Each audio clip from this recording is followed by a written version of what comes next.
নামাজে বসে যে আত্মাহিত দোয়া পড়ি তার পিছনে এত বড় সুন্দর একটি গল্প তা জানা ছিল না। আমার বিশ্বাস সবার ভালো লাগবে এবং নামাজ পড়ার মনোযোগও বাড়বে, ইমান তাজা হবে। এই দোয়ার পিছনে গল্পটা জানার পর সত্যি আমার হৃদয়টা অনেক কোমল হয়ে গেছে। আত্মাহিত আসলে আল্লাহর সাথে আমাদের মহানবী সাল্লাল্লাহু আলাইহি সাল্লামের কথোপকথন একটা অংশ, যা আমাদের মহানবী সাল্লাল্লাহু আলাইহি সাল্লাম মিরাজ যাত্রার সময় হয়েছেন মহান আল্লাহর সাথে।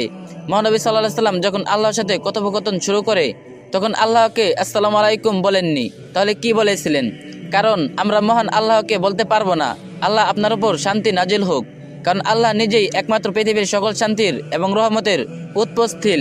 মহানবী সাল্লাল্লাহু আলাইহি সাল্লাম আল্লাহকে উদ্দেশ্য করে বলেছিলেন, আত্তাহিয়াতু লিল্লাহি ওয়াসসালাওয়াতু ওয়াত-তাইয়্যিবাত, অর্থাৎ যাবতীয় সম্মান, যাবতীয় উপাসনা ও যাবতীয় পবিত্র বিষয় আল্লাহর জন্য।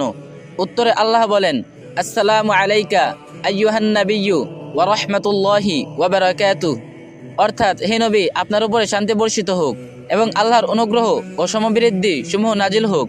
এতে মহানবী সাল্লাল্লাহু আলাইহি সাল্লাম বলেন, আসসালামু আলাইনা ওয়া আলা ইবাদিল্লাহিস সালিহিন, অর্থাৎ আল্লাহর সমবৃদ্ধি শান্তি বর্ষিত হোক আমাদের উপরে ও আল্লাহর সৎকর্মশীল বান্দাগণের উপরে।